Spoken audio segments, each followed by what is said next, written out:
Hi, I'm Juliana, and today in the kitchen, I'm baking up a brand new recipe in the Marvelous Muffins series. These decadent chocolate muffins are more like fancy dessert because they're not just ordinary chocolate muffins. These are Nanaimo Bar Muffins. So if you like the sounds of that, let's get started. First thing we need to do is preheat our oven to 425.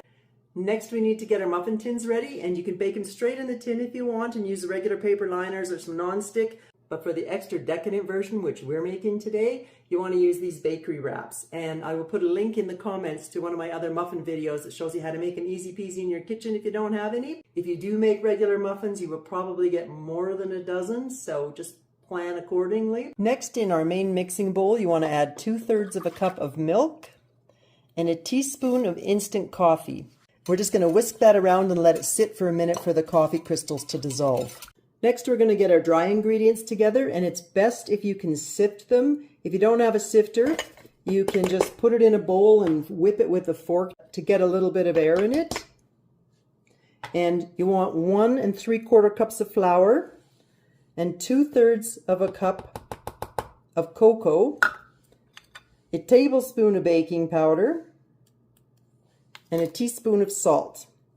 We also need 3/4 of a cup of coconut shredded, preferably unsweetened, and 3/4 of a cup of chopped walnuts. And if you want my favorite hack for chopping walnuts without nuts flying everywhere, just put them in a Ziploc baggie and smash them with a rolling pin or an ice cream scoop. And they wouldn't be decadent muffins without some chocolate chips. So we're going to have a cup and 3/4 of chocolate chips, but you want to reserve 1/4 of a cup to save for the topping. Now let's put the wet ingredients together. So back to our milk and coffee mixture, you want to add 1 cup of sugar and 2/3 a cup of olive oil.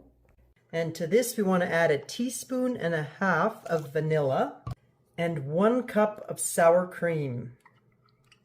It's best if you don't use the diet sour cream. You want to use the full fat because it keeps the muffins nice and moist and not wet.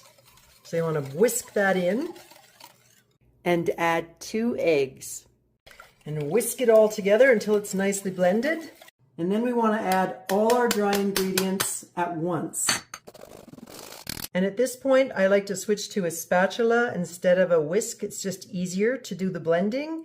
And you want to only stir it enough for the dry ingredients to be completely absorbed, but don't overmix it. That is one of the secrets to how you keep your muffins nice and fluffy.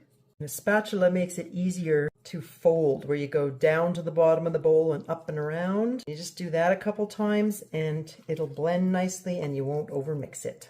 It's even okay if it's not completely mixed at this stage, because this last step you want to add your coconut, our chocolate chips, holding back 1/4 of a cup, remember, for the top, and our walnuts. And again, we just want to mix it enough without overmixing it for it to be blended in there. And now it's time to fill our muffin tins. And if you happen to have one of those ice cream scoops that does the quick release, that's perfect for this kind of work, but I don't have one. I keep saying I'm a minimalist baker, but I'm getting really tempted to buy one of those because we're having so much fun making muffins. I might break down. But for now, as you can see, just using a spoon and a spatula does the trick. We could stop here and you could just top them with a little bit of extra coconut, walnut, and the last of the chocolate chips and call them yummy chocolate muffins.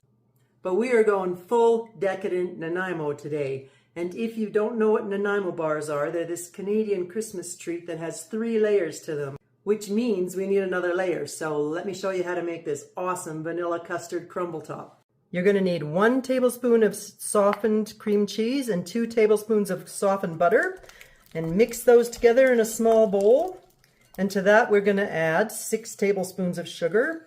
And in this case, a lot of crumble tops use brown sugar, but because Nanaimo bars are a yellow custard topping because of the vanilla bird's custard, we're sticking with white sugar. And to that, just to balance it out, we're using 1/8 teaspoon of salt, and I am using Himalayan pink rock salt. And we want to add 1/2 cup of flour, 2 tablespoons of coconut, and the secret ingredient we add to Nanaimo bars in Canada is bird's custard. The closest thing I know you can buy in the States is Watkins vanilla powder, and we need 1.5 teaspoons of that. And then just mix this all together until it's a nice crumble consistency. So then you just want to sprinkle a little bit on top of each muffin. And then add a couple of those chocolate chips that we held back on top of each one. And now we're going to pop them in the oven at 425 for 5 minutes. And then turn it down to 375 and continue baking for approximately 20 more minutes.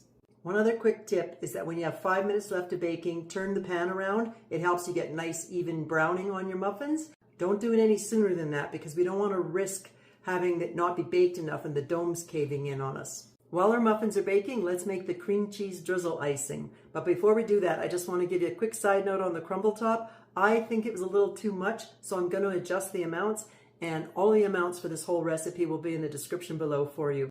For the cream cheese drizzle icing, you want to have a tablespoon of softened butter and 2 tablespoons of softened cream cheese.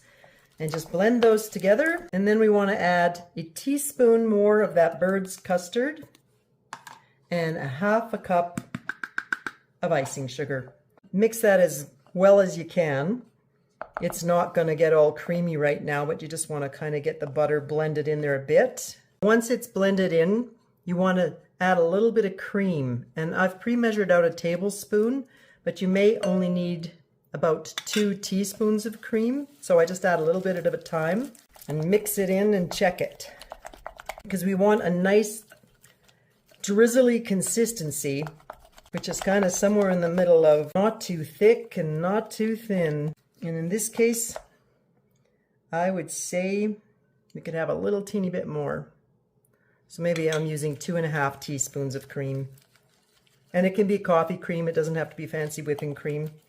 There, you can see that's a really nice drizzly consistency. And then if you have a piping bag, you can use a piping bag, but my other favorite kitchen hack is just to use another Ziploc baggie, and you can even put it in a glass, kind of so that one corner is in there. It just makes it easier to fill the bag. If you put it in a cup, you don't have to, but I'm sharing all my hacks with you. So transfer your icing into the bag. And then keep the bag on an angle like that so that the icing falls to the point. Squeeze the air out of the bag. Zip it shut. We'll just set it aside till our muffins are ready to ice. This is how you tell if your muffins are done. You want to use a toothpick and do the toothpick test. You insert into the center of the muffin, and when you pull it out, if it comes out clean and dry like that, you know your muffins are done. Once your muffins are cool, you want to just take that bag of icing and snip the tip and drizzle away. Whatever kind of design suits your fancy. I find it's easiest to do like a spiral shape on each of them just because it fits inside the bakery wrap easily. Don't those look like bakery treats fit for the king and queen in your house? I hope you enjoyed hanging out with me in the kitchen today. I hope you enjoyed this recipe and I hope you try them, and we'll see you on the next video. Have a great day.